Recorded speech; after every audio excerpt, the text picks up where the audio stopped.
But did you find evidence before Yes. we go forward, कि विजयलक्ष्मी पंडित मिली थी, सर्वपल्ली राधाकृष्णन मिले थे रूस में? There is nothing on record. You could not find anything. I couldn't find anything. There's nothing on record.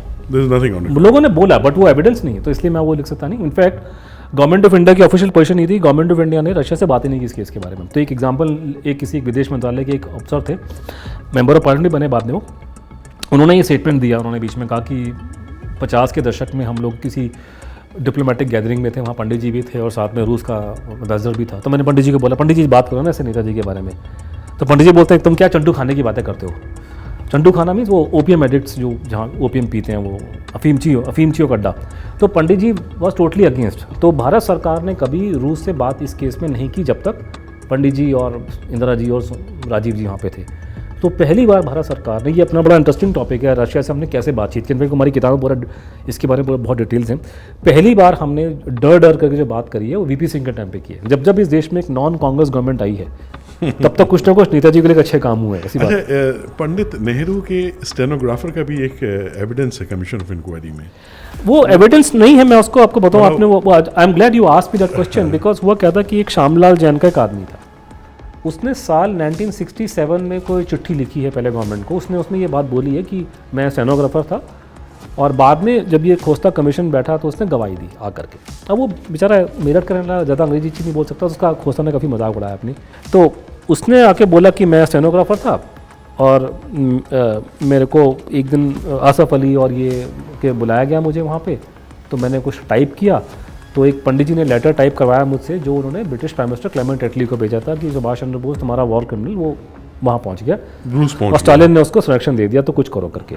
तो अगर आप मुझे सीरियस सवाल पूछेंगे, वेल उसने एक एलिगेशन है, कोई प्रूफ नहीं है, एक एलिगेशन है. हो सकता है उस एलिगेशन में झूठ बातें भी गलत हो, क्योंकि मैं उसको प्रमा फेसी मानने को तैयार नहीं हूँ, because I have to very clear about it. तो एक एलिगेशन है. लेकिन जब कोई नानावती आयोग में जाकर के मोदी जी के खिलाफ में एलिगेशन लगाता है, उसको तो ये सब दिखाते हैं ये तो गॉस्पेल ट्रुथ है, जबकि पूरी इंक्वायरी होगी गुजरात के बारे में, कुछ नहीं निकला. तो जब मोदी जी के बारे में कोई उल्टा सीधा एलिगेशन लगाएगा नानावती कमीशन में, वो तो इनके लिए सच्चा है. लेकिन उसी तरीके से आप ये बताइए कि कोई आदमी, इंदिरा देश की प्रधानमंत्री है, क्या किसी आदमी की इतनी हिम्मत है, गरीब घर का आदमी, वो इतना बड़ा एलिगेशन लगाएगा? नहीं लगा सकता. वो बेचारा डर के मारे लगा. तो ऐसा नहीं कि उसको मैं डिसमिस नहीं करूँगा, लेकिन उससे ज़्यादा इंपॉर्टेंट मेरे को जो इंपॉर्टेंट, क्योंकि I am very happy you asked me this question, because और लोग क्योंकि बोलने का टाइम नहीं देते बोलने की बात में. इससे ज़्यादा सेम बात एक और आदमी ने बोली थी और वो मेरे लिए क्रेडिबल है. सेम बात जो ये एटली वाली बात, वो थे धर्मेंद्र गौड़. ये आपके देवड़िया जगह की यहाँ के, वो IB में थे, अंग्रेजों के ज़माने के अफसर थे, और ये लो लेवल के अफसर थे, जूनियर, और अंग्रेजों और बाद में इंडियन नेवी के अंदर थे, देवड़िया के रहने वाले थे वो. तो धर्मेंद्र गौड़ जी ने बड़ी अच्छी किताब लिखी. तो एक ही किताब है चंद्रशेखर आज़ाद के ऊपर, जिसमें उन्होंने एक्चुअली वो इन पॉइंट किया कि कौन आदमी ने मुखबरी की थी. उसने इंटेलिजेंस के रिकॉर्ड उसमें लगा दिए किताब के अंदर. तो वही धर्मेंद्र गौड़, अभी भी किताबें उनकी मिल जाती हैं. तो धर्मेंद्र गौड़ साहब ने 1985 में अपना मुंह खोलना शुरू किया इस केस के ऊपर. 30 साल निकल चुके थे. तब उन्होंने एक बड़ी सेंसेशनल स्टेटमेंट दी कि साल 1956 में क्लेमेंट एटली भारत में, बिल्कुल सबको पता है एटली साहब भारत में आए थे, और वो कहानी ज़्यादातर कलकत्ता जाने की, लेकिन वो लखनऊ भी गए थे. तो वो लखनऊ में आए. लखनऊ में उनको वहाँ के मुख्यमंत्री जो अपने सुम्पोर्णन जी ने होस्ट किया, और वो फोटो भी है सुम्पोर्णन जी से हाथ मिलाते हुए. तो धर्मेंद्र गौड़ ने बोला कि उस टाइम पे मैं VIP सिक्योरिटी में काम करता था, मैं IB का, और आई वॉज टेलिंग देम.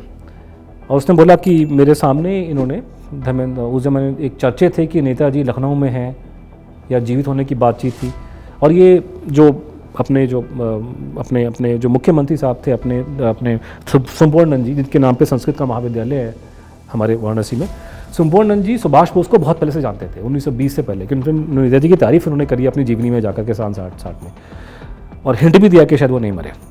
तो सुम्पोर्णन जी, इसने according to Dharmendra Gaur who was an IB officer, तो मैं आपकी उसकी श्यामलाल जैन की टेस्टिमनी को मैं साइड कर देता हूँ, लेकिन मेरे लिए ये टेस्टिमनी इंपॉर्टेंट है कि IB का आदमी जो VIP सिक्योरिटी में था, उसने आकर के ये स्टेटमेंट 1985 में दी, अखबारों में छपा, अमृत पेपर्स के अंदर, मेरे पास कॉपी पड़ी है घर में कहीं. और उसने बोला कि मैं VIP सिक्योरिटी में था, उसको मैं टेल कर रहा था, और सुम्पोर्णन जी ने पूछा एटली साहब से कि सुभाष बोस का क्या हुआ. तो उसने बोला कि वो रूस में है, और जो कहानी वो उसने बताई है वो कहानी इससे मैच करती है. तो I will support the same line, but it is coming from your the Dharmendra Gaur, not Shyamlal Jain, because Shyamlal Jain में प्रॉब्लम आ रही है मुझे. I personally will not believe what he said. But this is how the stories.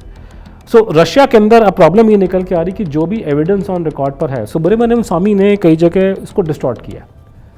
Subramaniam Swami ji का ये मानना है कि नेताजी रूस में थे तो मार दिए गए होंगे, ये इनका अपना जम्पशन है। जैसे स्वामी जी कई बार स्टेटमेंट देते हैं कि श्यामलाल जैन ने ये बोला, ये उनका प्रूफ है कि श्यामलाल जैन ने कहा कि सुभाष बोस रूस में थे। फिर स्वामी जी खुद ऐड कर देते हैं अपने कि नेताजी को मार दिया। श्यामलाल जैन ने कभी नहीं बोला कि उनको मारा, उसने बोला संरक्षण दिया उनको, वहाँ पर प्रोटेक्शन दी है। जितने भी रिकॉर्ड मिल के आ रहे हैं, चाहे वो CIA के हों, चाहे भारत के हों, या जो भी रिलायबल टेस्टिमनी आ रही हैं, चाहे इसकी हों या उसकी हों, सारी टेस्टिमनी यही इंडिकेट कर रही हैं कि सुभाष बोस ने रूस से संरक्षण मांगा था और उनको संरक्षण मिल गया।